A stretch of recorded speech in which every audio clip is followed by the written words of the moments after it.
What's going on, guys? This is about to be a fun one. It's a video on the very basics of what I think makes sales great in auto repair, and that is the circle of sales. Now, the circle of sales is a lot like the circle of life from Lion King. It's actually nothing like the circle of life. Anyway, the circle of sales is comprised of 5 parts. It really is just 5 things. And the reason why we believe in the circle is because it is a proven way to get a sale. So let's get right into it. 50% of the sale is timing. If it's a waiter, you only have about 15 minutes before the customer starts to lose interest. And keep in mind that most waiters will come into your business thinking they're going to be there for about 30, 35 minutes. So if you're going to keep them there longer than that, and if you pitch the job in about 30 minutes overall, what's going to happen is they're already expecting to leave by that 30-minute mark. And if you don't even pitch the job by the 30-minute mark, what will happen is the customer is going to be like, well, I have to go because I've already been here for 30 minutes. Which is why we generally say you got to pitch the waiter for the moment you take their keys, 15 minutes or less, you should go back and say, hey, here's what we found and here's what we have to do next. Now, that doesn't matter if it's a broke car or an oil change. It's just a waiter overall. Now, if it's a broke car, you guys understand, and you can go to the funnels and how each of those cars will be treated differently. But within 15 minutes for waiters, you should have an answer. Another thing is also understanding the speed model, to get away from the diagram here, that what we do in our business, we always have one bay open. Always, if somebody says, can I get in? You always say, absolutely, I can get you right in. And that allows you to be able to pull that car in no matter how many cars are already on the lot. And you can get an inspection within 15 minutes and have that job pitched out. Now, on a drop-off, you have about 30 minutes. So from the moment a car comes in, gets the keys, let's say it's 1 o'clock, you want to call that customer by about 1:30. It's a very big part of understanding the same thing. You tell them you're going to call them in an hour, but you really call them in 30 minutes. You're going to blow their socks off. They already know that you're a competent person. Same thing with oil changes. Within 15 minutes, most oil changes are waiters. The first pitch should be done within 15 minutes. Now, if you take 16 minutes, you might think, Zane, this is crazy. But if you take 16 minutes, what usually happens is a customer loses interest. Guys, let me tell you something else before we get into the second pitch. Speed is so important when it comes to sales. Because when you are fast, people associate that with competence. When you're fast, people associate that with being trustworthy. Wow, these guys are on the ball. They know what they're doing. Hey, they told me he was going to call me in 20 minutes. He called me in 15 minutes. Hey, he said he's going to be 30 minutes, and within 15 minutes, he had an answer for me. Guys, this is such a big part of overcoming objections. If you're just fast, chances are you're going to sell. Because people want their pain relieved when? Right away. We live in, and today it's even more important than it was when I was coming up 15 years ago or so, because society has become less patient as time goes on. So the shop that can actually deliver the fastest in communication, that's the shop that will have the highest sales, also the highest customer retention, because people hate waiting. Do you like waiting? Then why do you make your customers wait, right? And another aspect of this is the psychological. When a customer drops off their car, that's usually their second, if not their most expensive thing that they own. Most people's car after their house is the most expensive thing they own. And it makes them nervous that you have their car and you're not communicating. This, by the way, this also goes back into the research that every year, the number one thing that customers hate about auto shops is not price, is not even the fact that they can't fix cars right. It's 100% of the time, it's the fact they don't call me. They don't communicate. I have to call them to find out what's going on. People hate that. And it's the easiest thing. Anybody can communicate fast, as long as you are cognizant and you are aware and you are focused and you don't drop the ball. And guys, remember, pitch number 1 is the most important pitch, which is why I'm really beating this up, because if you don't get pitch number 1 approved, then the rest of this doesn't even matter. Matter of fact, the rest of this whole video doesn't matter, because pitch 2 and pitch 3 can't be made because the customer said no. So remember, pitch 1 is your only shot with every customer. And if you screw that up, and the number one thing people screw it up is because of speed, because you're not fast enough. And that's why speed is 50% of the pitch, because of the sale. Because if you're slow, you could have the best pitch, you could have the right diagnosis, you could have the right price, but if you just took way too long, customers are gonna say you're incompetent. You didn't keep your word. You said he was gonna call me in an hour. Or even if you don't tell them, the reasonable time for most people's expectations is, hey, after I drop off my car, within 2 to 3 hours I should get a call. Well, a lot of people don't even call your customers. They don't call their customers a day, 2 days. Absolutely insane how our industry sucks at communicating. And yes, it's understandable, because most people that are in the industry are car people. They're not people, right? So when you come in and you're a people's person, you're going to absolutely crush it, because you understand the psychology of people, and people are not patient and they love to be taken care of quickly. I hope that I said all that well. This is a very important part of it. And that said, if you can, the rest is very simple. Pitch number 2, set it up, tell them you will call in an hour, call them in 40 minutes. The same thing for pitch number 3, tell them you're going to call them in an hour, and you call them less than an hour always. Or in fact, I would say in pitch number 3, it really depends. I put an hour down here, but really if it's an engine job that takes 10 hours, you may not call back for at least 5 or 6. So it really varies. If you can just get pitch 1 and pitch 2 nailed in, I promise you your sales are going to be fine. Pitch 3, you can gauge it based off of what's going on with each car. But pitch 1 and pitch 2, there's no negotiation, guys. It's 15 minutes for a waiter, 30 minutes for a drop-off, 15 minutes for an oil change, and then the next should be within an hour, ideally 40 minutes. All right, let's get to the second part of this, which is the part. So here you have the part, you have this bullseye thing going on, which is a customer concern, and you've got all these circles around it. It's really simple. Don't sell the customer something that they didn't come in for right off the bat. If you're going to sell them that, it's okay. But I've always given the crazy example of when a customer comes in and say they have a window problem, and I've actually had this happen. The customer says, hey, my window's not rolling down. And you pull it in and you're like, dude, your wheel's about to fall off. What should you first address for the customer? And take a pause and really think about this. Yes, it should be the window. The reason why it's the window is because that's what the customer came in for. And you'd be surprised how many customers don't already trust mechanics and they think, oh, we're going to sell them stuff that they don't need and blah, blah, blah. And yes, there's probably merit to that because a lot of people do that. We don't do that. If you're coming for a window regulator, I'm going to address your window freaking regulator. And after that, I'm going to say, hey, by the way, your wheel's falling off. Because a lot of times, then you can let them make the decision. All right, here's what's going on with the window regulator. We have to do tear down. It's going to be $90. We got to open up the panel and see what's going on. Oh, by the way, have you noticed that your wheel is a little shaky on the front driver's side? Oh, yeah, I was wondering what that was. Your tie rod's about to fall off. Would you like to take care of that? And you guys, I will always tell you that, first of all, address the customer's concern. And in most cases, the wheel's not falling off. So in most cases, in the example of a window regulator, you would actually get the tear down, you would sell the window regulator, and then from there on, that's a difficult one because there's no maintenance items around it, but from there on, you would go around that whole system, which is why we brought the CAN job isolation sheet, which is, if you sell a water pump, don't go sell brakes. First, finish that system. Make sure that whole system is looking good. That's why you have to go around the water pump. Look at the thermostat. Look at the coolant system. Look at the oil pressure, the coolant temperature sensor, the radiator hoses. And then once that's all isolated, then move on to the rest of the engine bay. Make sure that the tune-up's good. Make sure there's no oil leaks. Again, I see these guys come in and customer will come in with a coolant leak and it's a bad water pump. They'll do a great job. You'll sell the water pump. And then sometimes they'll sell a coolant flush. And then they'll go right to rear shocks. And I'm always wondering, like, hey man, why didn't you check the rest of the engine bay? And oh, by the way, look at that photo. It has a leaky valve cover. Don't you think it would be making more sense for the customer to be like, hey, we've already got the water pump off. The valve cover is not far away. We'll give you a discount. Also, it looks more sincere. You were working in the area. You're not going around looking for stuff to sell. I'm a big proponent of focusing on what the customer comes in for. It's a lot easier to get approved on sales, and it's more sincere. That's why people we're not looking for stuff to sell. We're focusing on what's wrong with the car, and then if that area there's something else going on, we're going to tell the customer. And just keep that in mind, guys. It just makes sense. Don't do the insincere sales tactics, and people aren't dumb. Customers will see through that.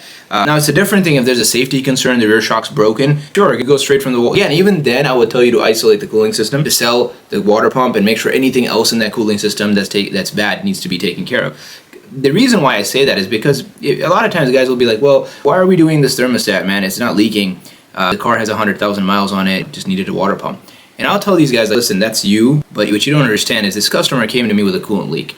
If they have a coolant leak within the next 3 months, guess whose head is in a guillotine? My head. They're going to say, well, I came to you for a coolant leak. Why is my coolant leaking again? I paid you $800, $1,000, whatever it is, right? So at the very least, you can tell them, hey, it isn't leaking, but these are made of plastic, and at 100,000, they usually leak. And by the way, right now, it's half the price. So if you want to do it, we can get it done. It's the right thing to do. And I was saying that it's the correct way to do this job is when you do the water pump, and if the thermostat is original at 100,000 and it's a Chevy Cruze, you should probably do that. It's the right thing to do. If it was my car, that's what I would do. Now, that is your decision, Mr. Customer. And if they said no, then you can just go ahead and put a recommendation. And when they come back leaking in 3 months, you can say, hey, I told you so. You got to pay me full price, right? And even then, you got to give them a discount because unfortunately or fortunately, that's just the way the world works. But guys, you understand. You got to isolate the system. You got to focus on the customer concern. And unless it's a safety item, please do not leave the vicinity of whatever you're working on without first fixing and making sure everything else looks good. And then you can go around and slowly move out of the system. That is exactly what that diagram is all about. All right.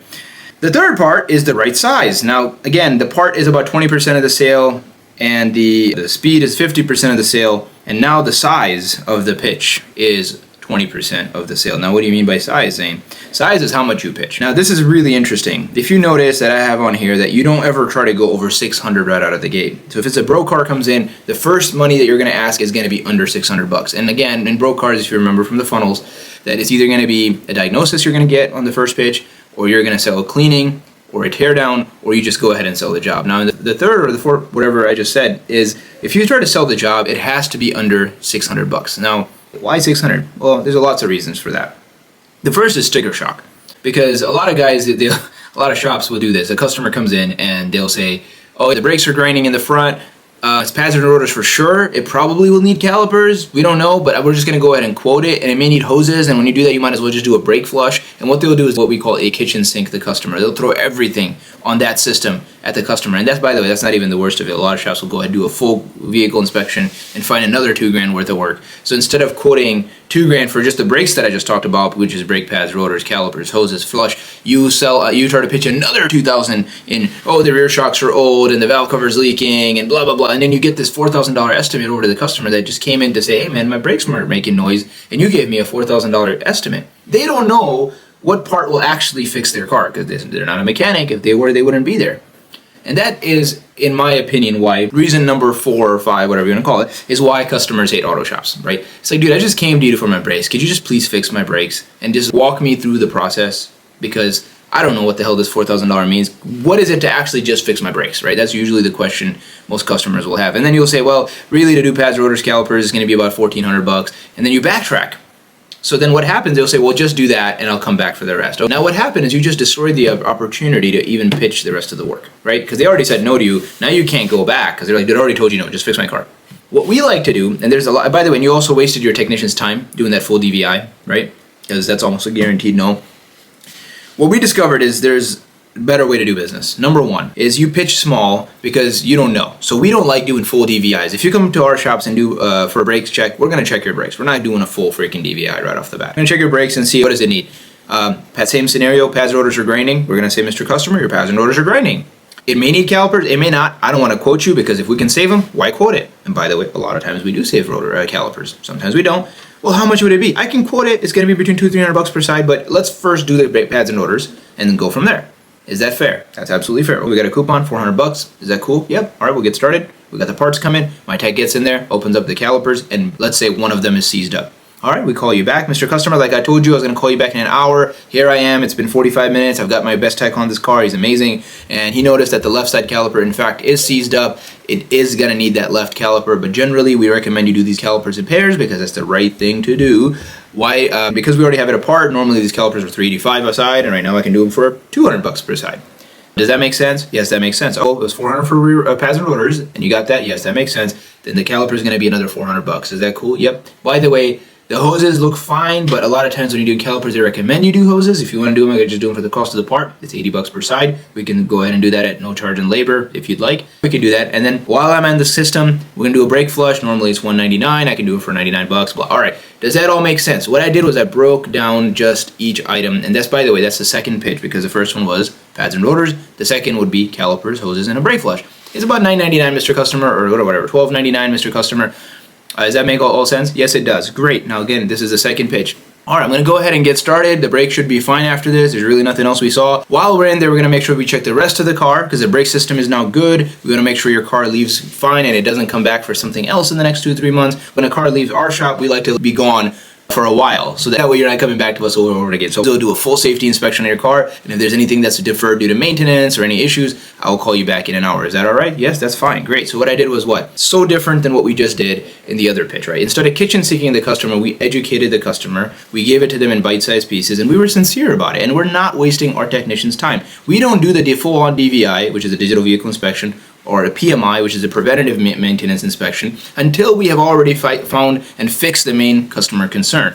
Now that the customer concern is fully resolved, I can move on to the real issues, the maintenance issues, the real issues taken care of with the rest of the vehicle. And now I can be like, well, hey, Joey, can you go ahead and give me a full maintenance inspection? And then he'll look back, man, the coolant looks bad, rear shocks are starting to leak, and that's when we call him back in another hour, hour and a half, whatever. And by the way, if you told him an hour, you call him 40 minutes, if you call him 2 hours, call him an hour and a half. Hey, Mr. Customer, Zane again. Like I said, I was going to call you in 2 hours. Here I am. By the way, check your phone. I just sent you some photos. Can we look over them together? I circled. The rear shocks are leaking. By the way, the rear brakes are really down low. What we noticed that they were down to let's say 2 millimeters. The reason why your front calipers went bad was precisely because of what's happening in the rear. If you catch them now, we can probably save the calipers, and then you can build that estimate. And you say, hey, by the way, we can do all the rest of the work for $1,200.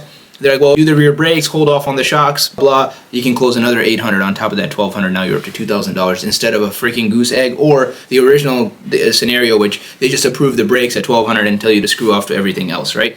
So that allows you to slowly build that ticket. Step 1, it saves your technician's time. Step 2, it educates your customer. Step 3, it allows you to really, and the biggest thing is this, like I said earlier, it allows you to keep communicating with the customer. So the customer is getting updates. We don't have update phone calls in our shop because we follow the circle of sales. There's no like, oh, we got a 1 o'clock update and a 3 o'clock update, whatever. We don't do that crap. If a customer comes in, they're going to get 3 calls as long as they keep saying yes. If they say no, then okay, we're done. Fix the car, call them, your car is ready, right? There's no updates. You just call, as you sell, you update, you educate, you approve, and you're also harnessing and you're rationing your technician's time. You're not doing it all in once and wasting 1 hour of your tech's precious time. You're doing it in bite-sized pieces for the whole company, for the customer, for the tech, for yourself. For the parts guy, he's getting bite-sized orders, right? And it allows everybody to run smooth at a nice, steady pace. Our shop's like a nice machine that goes boo, boo, boo, boo, boo, boo, boo. I don't know what that machine sounds like, but you know what I'm saying. To me, that's how it works instead of going kitchen sink and then boom. By the way, the rest is pretty simple. Oil change, we try to go, and it says 150. We really go up to 500 now, inflation. If a customer comes in and they have a safety concern, find 1 item, maybe 2, and do it within 15 minutes, like I said, and pitch under 500, and just keep it super simple and something you can do within 1 hour. That way you're not getting a 3-hour commitment from a customer who in their mind came in for only a 30-minute commitment. Engine, if a car comes in, that means it's a bad engine. By the way, the right size, it says 2 to 400. That's really tear down. And then from the teardown, you will go into selling the engine. And then from the engine, you will go into selling the full isolation on the engine, which is like anything related to the engine bay. As you're replacing the engine, if it needs plugs and coils, if it needs a water pump, you will sell that on the 3rd pitch. And then in an engine job, you will have a 4th pitch, which is a full PMI. So it's actually one extended. That's a big job, right? You go from teardown to selling the engine, to selling the isolation on the engine, and then finally a PMI. Guys, I hope that helps. Right size. And finally, my favorite, which is the pitch. This is step number 4. The pitch is really not that big of a deal, but it is. And I'm trying to be exaggerated because I think a lot of salespeople think that the pitch is all there is to sales. And I hope you guys see that's like the tip of the iceberg. That's what people see, but they don't see the rest of the work we talked about, the right speed, the right part, the right size. That's really the bulk of the sale. Because if you do those things right, you don't have to be the best pitcher. If you're fast, and if you sell the right part and you do it for the right price and you do it at the right timing, you'll just discover is that it's a lot easier to sell. It's a formula that works. It's a recipe that works even if you're not a good baker. But if you get the best cake recipe on the planet and you follow it to a T, you're probably going to make a pretty freaking good cake. And that's the same thing for this circle of sales. It's a recipe for making sales in the auto repair business. But that all said, I'm a big proponent of having great pitches. As you can imagine, I like to have good pitches because my people are smooth. Our people are awesome. So there's really 5 parts to it, and the first is building rapport. You just have to be a nice person. There's actually a study that says people who smile more sell more. What a freaking concept. If you don't smile, chances are no one's going to buy from you, because what happens is people like to buy stuff from people they like, and smiling makes people like you. Also being empathetic, it's a big part of it. Really matching that customer's energy, so important, right? So you got to be confident, but you also have to be willing to come down if a person's looking in a rough shape. And remember, everyone's coming to you in pain. So if you can just empathize with that and then have confidence, like, I'm so sorry, but it's okay, we got you.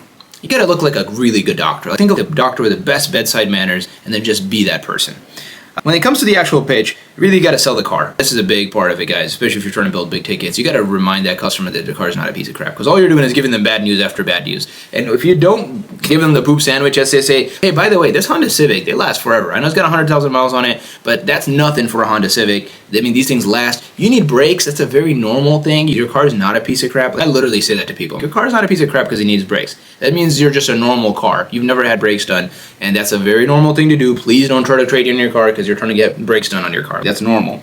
You got to sell the tech in the shop. Well, the tech is, you got to tell, hey man, I got Mike on there. Mike's been with us 13 years and he's one of the best technicians you'll ever work with. He can diagnose anything. He knows these Hondas. He knows these GMs like the back of his hand. He's worked on these timing chains with his eyes closed. Whatever. I mean, you could be funny about it, or you could be like, yeah, he's absolutely one of the best that I've seen. You can be serious. But whatever it is, you got to show that you guys are the bee's knees when it comes to these cars. You got to sell the shop. We see this all the time. We've seen this good job. Oh man, we work on these every 3 months. This is a very normal thing. Don't be sad. This is normal. And then finally, and this is really the part of the actual pitch, problem, solution, sale. Please write this down. This is so important. Problem, solution, sale. That's the way we've always sold. And the reason why we sell this way is because the problem part is really verifying with them, first of all, hey, Mr. Customer, you said you came in, you had a squeak in the front, right? Yes. And you said it was happening how long ago? This is how long ago. What you're doing, you're really having them live that pain. That's step one. You talk about problem as 50% of the actual sale because you're having them relive that pain, because if they don't relive that pain, they're not going to think that it is what? Necessary. It's very important. And then the second is you focus on what went wrong. Well, we found out that your front brakes are actually grinding. Do you know what that means? No. What that means is your brakes are down to 0%. There's no brakes left. Actually, it's crazy that car is even stopping because it's using the caliper, which is a non-wear and tear item, to slow down and stop. And that's pretty serious. Now, what you're doing right now is you're actually showing that this is a needed repair. And by the way, I'll give you a spoiler here. This overcomes the objection of, do I really need to do it now? So if you have a really strong problem section presentation, what you will discover is you will overcome that, does it need to be done now, at the end of the conversation. Which, by the way, if you have no objections, that means you've done a phenomenal job. If you have objections like, do I need to do this now? That means you screwed up on the problem section. You didn't spend enough time telling the customer that this was a problem. Like, that's so important. If they don't think it's a problem, then why the hell would they give you money, right? And usually should be a problem. Otherwise, don't tell them it's a problem. In case that needs to be said, be honest about it. Solution, this is where you build value. So this is where you're able to justify the price tag, right? If you just say, oh, yeah, we're going to just put pads and rotors on, it's going to be $800. You're going to say, what the hell does that mean? Why $800? That's so much.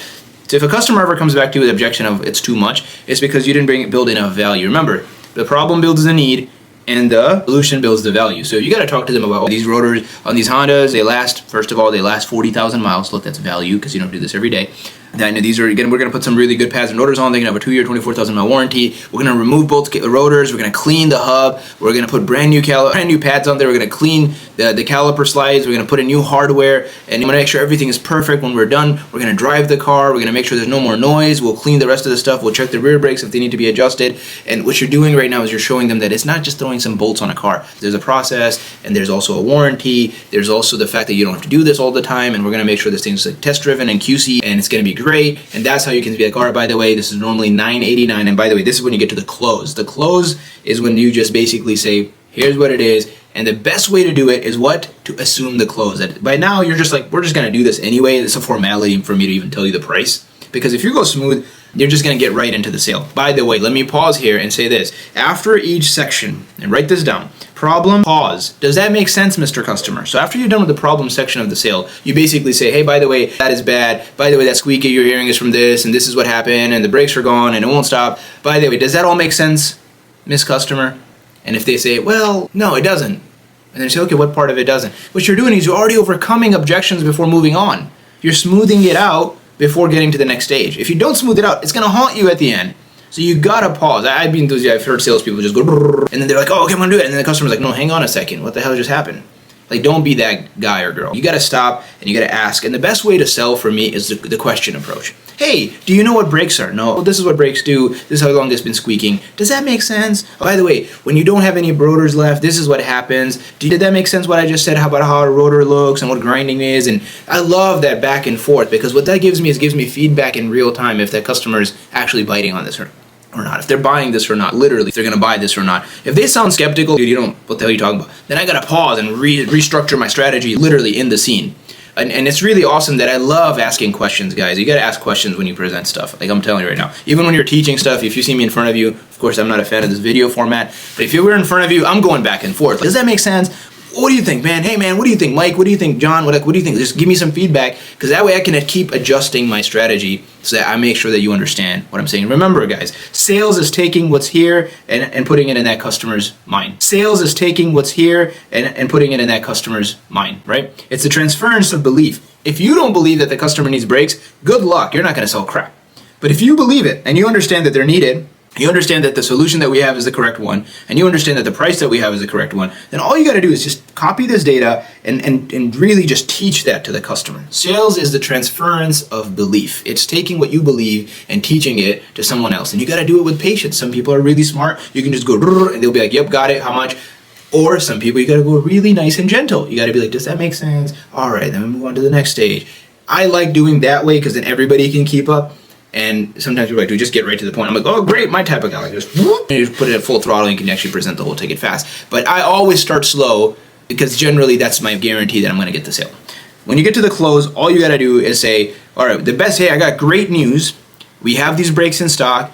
That's my local warehouse. It's only going to be a couple hours. And by the way, they're normally $9.89. I've got a discount right now. They can be $7.99 with a coupon, and we can have them done today. I'll go ahead and get started. Is there any other questions that you have for me? See, you already said you're going to get started, and when you have any questions for me, meaning I'm already doing this job, is there anything you need from me before I go and fix your car? That's the assume close. Don't make it weird and awkward. Should we go ahead and, does that make, do you want to buy this? Don't do that, man. Don't, please, never do that. Get right to it. Be like, all right, we got these in stock. I'll go ahead and get going on it. Does that make sense? Do you have any more questions for me before we go and get started on fixing your car?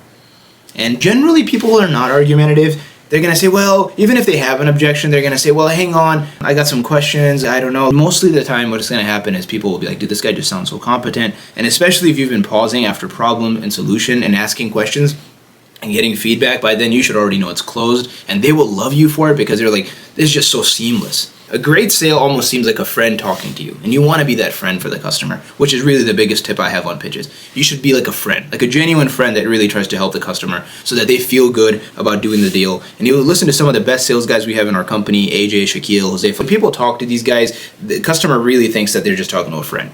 It's so smooth. Thomas, Ryan, I mean, it's incredible. And again, sorry if I'm not naming everybody, but I've listened to these guys pitch jobs, and these customers are laughing and they're joking, and when they come in, they're like, oh, I had to go pull a mortgage on my house, And I mean, it's not funny if they actually had to, hopefully not. But the point I'm trying to make is that it should go smooth, and you should assume close as if they're already going to buy it, because who else are they going to buy from if not you? They have a broken car, you know how to fix it, you're competent, you've been communicative, and you have a great deal. Why wouldn't they fix it with you? Who else are they going to go to? And that's really the mindset of a great service advisor. Guys, this is the circle of sales, and I know it's a long video, but if you can understand this, you will understand auto repair sales like nobody's business. Take notes, rewatch this video if you have to. Rewatch it 3 times if you have to. The sales videos I used to watch were well over an hour long, so I think this is actually quite compressed. And I'm giving you 10 years of sales info in 30 minutes. So I hope it helps. I appreciate you guys. I'll see you on the next video. Thank you very much.